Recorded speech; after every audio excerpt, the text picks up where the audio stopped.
Moradores da Grande Florianópolis ainda trabalham para reconstruir as casas atingidas pelo vendaval de domingo. A tampa da minha caixa voou 44 metros de distância, antena com da televisão voou também na frente da casa, quebraram vidros.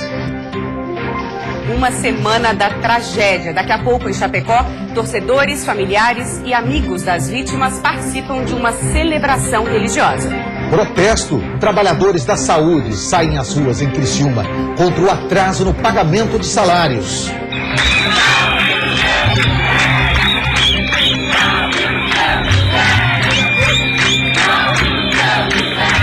Em Florianópolis, índios pedem a liberação de um espaço para poderem expor e comercializar artesanato. E uma boa notícia para a temporada. Quase 80% das praias do estado estão próprias para banho. O Banho de Cidade desta terça-feira já está no ar.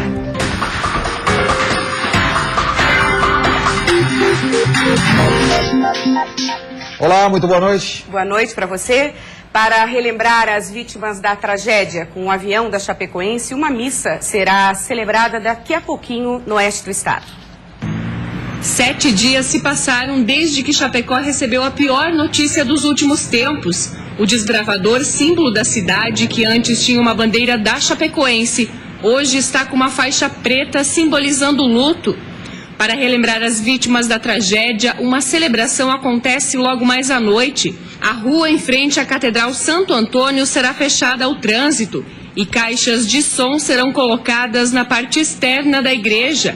Amigos e familiares dos 71 passageiros do avião que envolveu a Chapecoense devem participar desse encontro religioso. Será uma celebração ao ar livre e nós teremos também a presença de Dom Sérgio, que é bispo da CNBB.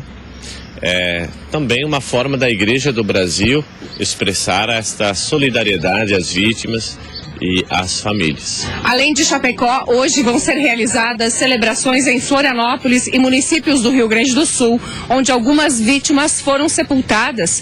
E amanhã, 9h45 da noite, horário da última partida pela Copa Sul-Americana. Homenagens vão acontecer no estádio Couto Pereira, em Curitiba. O padre Igor Damo explica que, independente da religião, as orações devem ser intensificadas para familiares e amigos que perderam seus entes queridos. Nós precisamos fortalecer a nossa fé e, de modo especial também, na ressurreição dos mortos, entendendo de que Deus nos concede muitas alegrias. Os torcedores que sempre acompanharam a Chapecoense estão confiantes na reestruturação do time. E as homenagens servem como uma forma de relembrar os ídolos. Se Deus quis fosse assim, nós que estamos vivos, a gente tem que entender e levar adiante essa nação chapecoense e nunca desistir por esse time. E ontem nós adiantamos aqui no Banho de Cidade que a Chapecoense ia receber o título em uma premiação pela Copa Sul-Americana. Pois é, diante disso, a diretoria da Chapecoense reuniu a imprensa para falar sobre esse título e também sobre a reestruturação da equipe. A notícia trouxe um pouco mais de alívio e tranquilidade para a nova diretoria da Chapecoense, que precisa iniciar a reconstrução do time. Com isso, a equipe já tem garantido $2 milhões. A conquista classifica automaticamente a Chapecoense para 2 torneios internacionais em 2017, o que significa mais dinheiro no bolso. Pela Libertadores, o Verdão do Oeste catarinense deverá lucrar mais de $1 milhão e esse valor poderá aumentar se o time de Santa Catarina avançar na competição. Mas a gente quer sim agradecer o pessoal da Colômbia por ter cedido o título para nós, que na verdade os dois estavam na final, poderia dar um, poderia dar outro, mas a minha certeza era de ser campeão.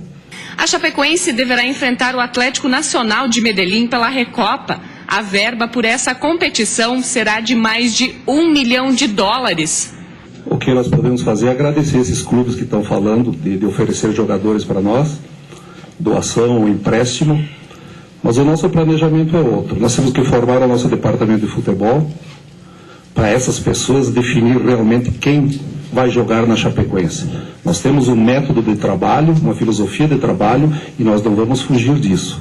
A Confederação Brasileira de Futebol doou 5 milhões de reais para o clube e prometeu fazer um amistoso entre Brasil e Colômbia. A renda deverá ser revertida para as famílias das vítimas. A direção já está montando uma nova equipe e Nivaldo, que se aposentou, deverá ser o novo diretor de futebol. E muitos atletas que os senhores virão em campo não é a montagem do atual, já é a montagem de um registro de todos os atletas que nós já tínhamos levantado, o Maurinho, o Cadu especialmente, e que estão registrados conosco. É um arquivo que nós sempre fizemos aqui na Chapecoense.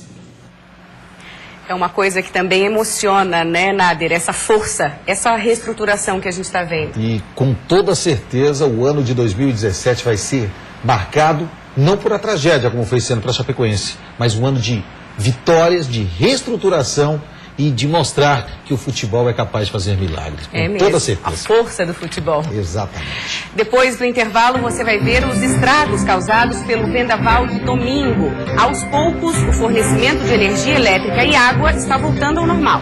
E você vai ver também acidente de trabalho, um resgate dramático a um operário após uma máquina cair sobre ele no Vale do Itajaí. A gente volta já.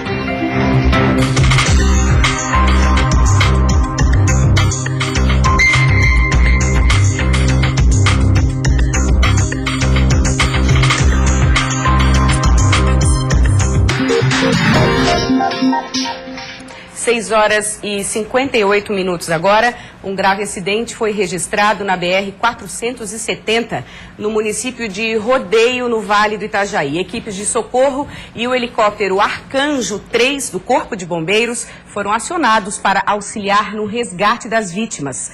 Os dois veículos, um Gol e um Uno, bateram de frente.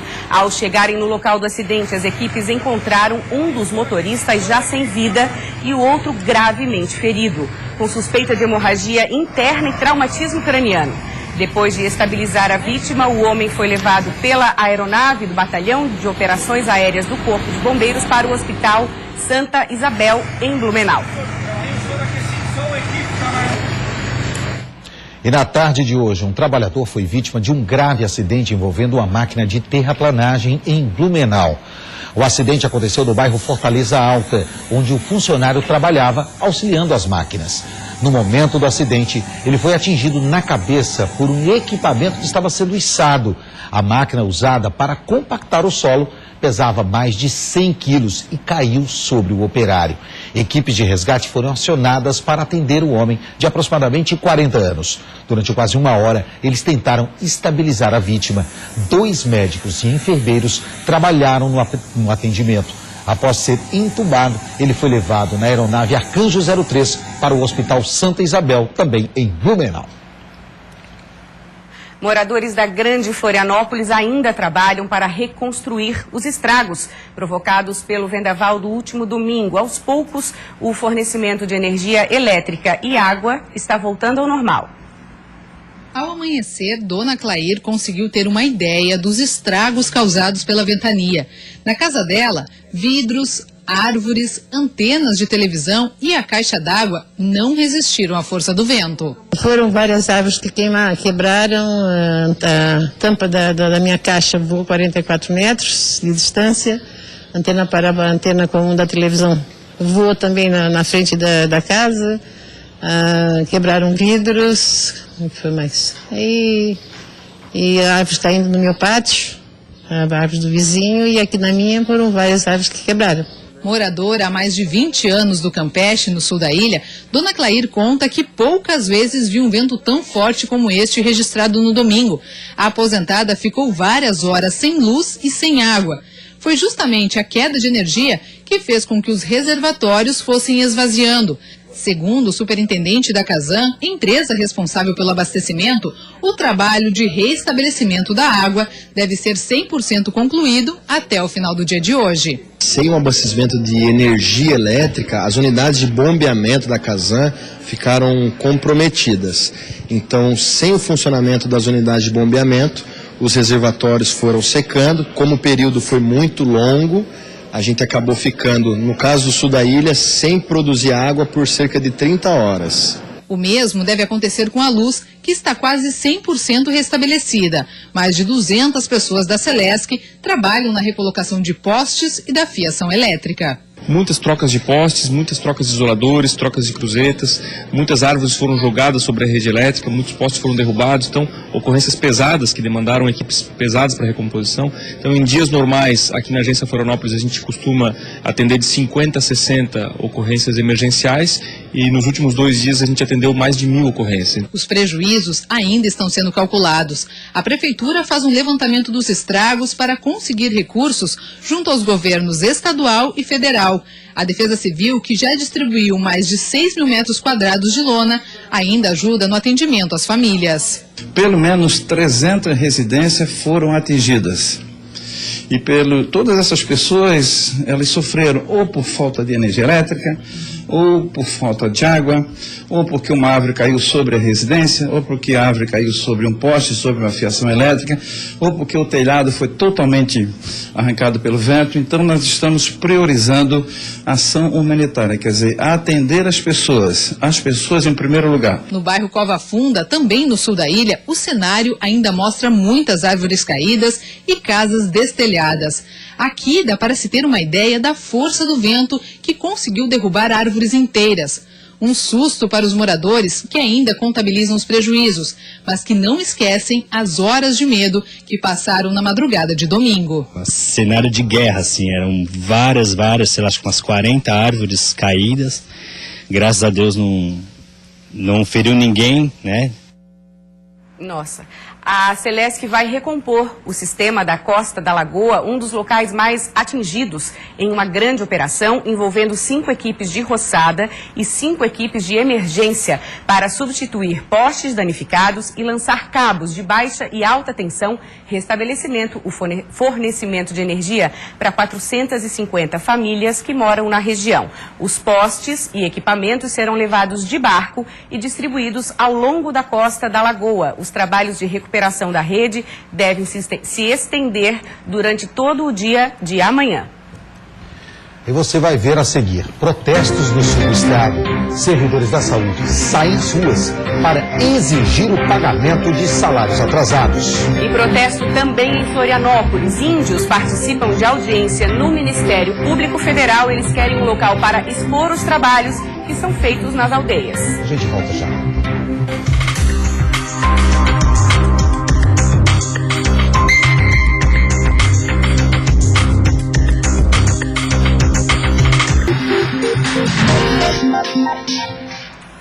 E hoje na capital, índios da tribo Caigangue participaram de uma audiência no Ministério Público Federal. Eles pedem uma maior ação da FUNAI para ajudá-los a encontrar um local adequado para moradia e também para expor os produtos. A audiência pública foi para discutir a situação dos índios caigangues, tanto aqueles que moram há anos aqui na capital, quanto aqueles que chegam em épocas variadas. De acordo com representantes da própria tribo, o número deve ultrapassar os 120 indígenas neste verão. Você mesmo que tá aí, cansou de passar ali embaixo ali, né, do terminal de 100 e ver os índios ali passando necessidade, chuva, quer dizer, com criança recém-nascida, quer dizer, as crianças no centro lá, uma situação completamente, né, insegura. Eles não dão nenhuma cesta básica para as famílias, né, aqui em Florianópolis, né, nem a prefeitura também dá. Né, é um descaso. Eu cansei de pedir, por amor de Deus, com ofícios, denúncias, e até hoje nada. Segundo o Jaumir, que é militante da causa indígena, os índios da tribo Caigangue querem usar aqui o Tissac, que é o terminal de integração aqui do Saco dos Limões, como moradia, já que o mesmo encontra-se desativado desde 2005. O objetivo nosso é exigir da FUNAI, que não tem feito nada pela causa indígena, até hoje não tem acudido as dores dos índios, né? Então a gente está pedindo que esse alojamento possa ser, né, o ponto estratégico da manutenção da vida deles, né, para tomar banho, para descansar. A gente está aqui pedindo o nosso direito para nossos filhos, porque eu estou vendo que nós não estamos assim como é que posso dizer, tendo ajuda.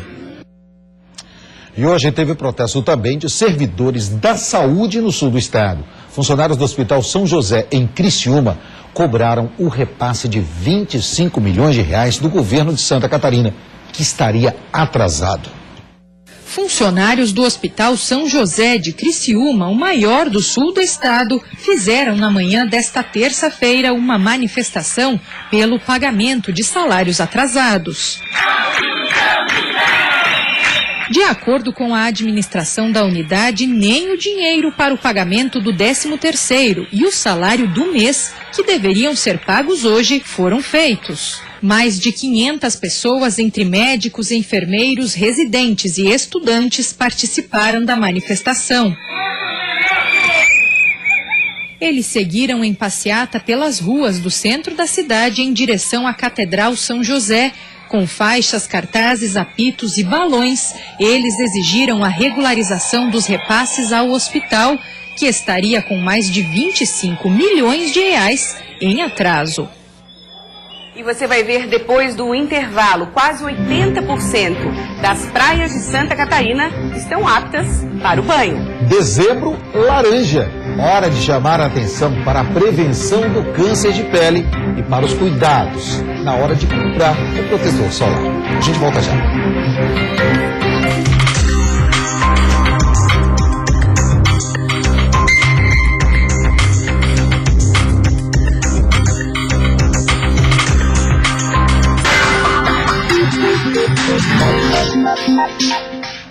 Em novo encontro para prestação de contas pelo Estado, o governador Raimundo Colombo falou hoje em Blumenau sobre os desafios deste ano e também sobre as perspectivas para 2017.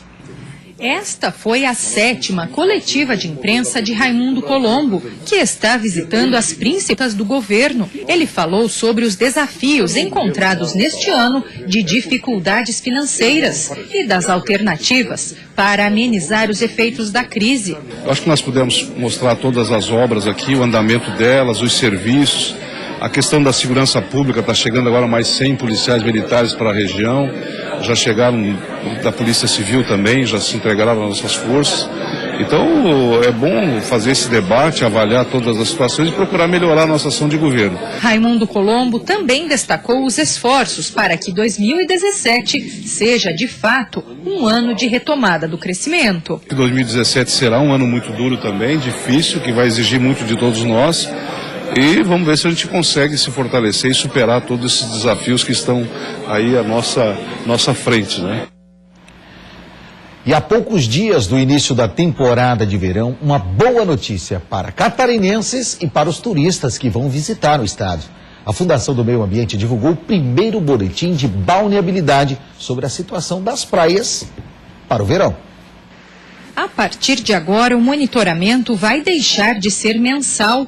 Toda semana, a Fátima vai analisar a qualidade da água nas praias catarinenses. Nós atuamos em caráter preventivo, objetivando a saúde do banhista. Se um ponto é impróprio para banho, pode existir a presença de outros organismos causadores de doenças veiculadas pela água. Portanto, é importante que se evite esse ponto para banho. O primeiro resultado foi considerado positivo, já que 79,4% dos 214 pontos estão próprios para banho no estado. Nós pesquisamos a bactéria Escherichia coli e nós temos um monitoramento semanal consecutivo. Nossos resultados se baseiam nas últimas 5 coletas semanais consecutivas, salvo se em qualquer momento amostrado tenhamos resultado superior a 2.000 NMP por 100 mililitros em Escherichia coli. Neste ano, a Fátima incluiu 3 novos pontos na lista, 2 em Governador Celso Ramos e 1 em Imbituba. Ao todo, 27 cidades fazem parte do relatório, que pode ser conferido no site da Fundação e agora também pelo celular. A novidade é o aplicativo Praias SC. Com ele, o banhista pode conferir a situação de todo o litoral. A ferramenta gratuita mostra mapas e locais específicos, incluindo os atuais 44 pontos impróprios. Eu sempre costumo olhar sim, porque a gente ficou sabendo que ano passado as praias canasvieiras estavam bem ruins para tomar banho, né? Então é sempre bom cuidar. No passado estava bem próprio as águas, né, aqui de Florianópolis, e eu até andei me contaminando, e isso é horrível. Para nós é muito importante, faz muita diferença. Se estiver poluído, a gente realmente não vem. E olha, Maria Paula, pode parecer não muito, 80%, mas estivemos muito mais longe. E se formos olhar a situação do país em relação ao saneamento básico, nós estamos muito bem com 80% de vulnerabilidade. Saneamento básico que deixa a desejar em tantas regiões, sem dúvida, é uma boa notícia. Eu gostei do aplicativo também, né? Que facilidade para o banhista, para o turista, antes de sair, vou conferir como é que está a situação da praia que eu vou, porque esse foi o primeiro monitoramento. Esse monitoramento acontece várias vezes. Isso significa também que nos locais onde não estão próprios para banho, possa ser feito um trabalho para garantir a vulnerabilidade ainda antes da temporada de verão. Já pensou que sucesso? 100% liberado? Não estamos longe disso, estamos com 80%. Falando em verão, gente, o dezembro laranja, o mês que nós estamos, é o mês da prevenção do câncer de pele, o mais frequente do país. O uso do filtro solar, você já sabe, mas é sempre bom repetir, é a melhor maneira de evitar a doença. Mas também é preciso atenção na hora de escolher o produto. Faça sol ou faça um dia nublado como esse, Carla não abre mão de duas coisas, dos exercícios e de usar protetor solar. Tem proteção que eu utilizo de 70, às vezes 100, então para mim é muito importante, principalmente no verão, né? E ela tá certa. Dezembro começa trazendo a estação mais quente do ano. E nessa época, o sol nem sempre anda de mãos dadas com a saúde. A radiação ultravioleta é responsável por problemas que vão desde manchas a câncer de pele, que é o tipo de tumor maligno mais frequente no país. Estima-se por ano 175 mil novos casos da doença. Usar um produto com fator de proteção solar abaixo ou diferente do que é indicado para cada caso é aumentar o risco de exposição ao sol e, consequentemente, aos danos provocados pela radiação. A Proteste, Associação de Defesa do Consumidor, avaliou o desempenho de 10 dos protetores solares faciais mais vendidos no mercado nacional. Segundo o órgão, 5 foram reprovados por apresentarem fator de proteção solar menor do que o informado na embalagem. Os produtos tiveram variação acima de 17%, que é o máximo permitido pela Anvisa. Em uma das marcas, segundo a associação, o fator de proteção era 42% menor do que o descrito na embalagem. Nós notificamos posteriormente as empresas pedindo, inclusive, que elas façam um comunicado ao público, no sentido de levar uma informação correta a respeito do fator de proteção solar de cada produto. Em nota, as empresas reprovadas, a Johnson & Johnson, fabricante das marcas Sandal e Rock, a L'Oréal, fabricante das marcas L'Oréal Paris e La Roche-Posay, e a Stifel, fabricante da marca Sanmax, questionam o teste, alegando que não tiveram acesso nem à metodologia usada, nem ao laboratório que fez a análise. A Sociedade Brasileira de Dermatologia, pelos mesmos motivos, não reconhece o estudo. Essa dermatologista reafirma a importância da utilização dos protetores solares, além de se evitar os horários mais críticos para a exposição ao sol, entre as 10 da manhã e às 4 da tarde. A importância do uso da fotoproteção, ela é comprovada uma vez que você tem patologias que se beneficiam dela, como as pessoas que possuem manchas, sensibilidade à radiação, e quando nós utilizamos a fotoproteção, você vê uma melhora. O Band Cidade de hoje fica por aqui. Amanhã, excepcionalmente, não haverá jornal por causa da transmissão do jogo de futebol da Liga dos Campeões. Mas a gente se encontra antes. À 1 da tarde, a Maria Paula apresenta o programa Olhares. E na sequência, estarei no Repórter Band à 1h30 da tarde. Por isso, até amanhã. Boa noite a todos. Boa noite para você.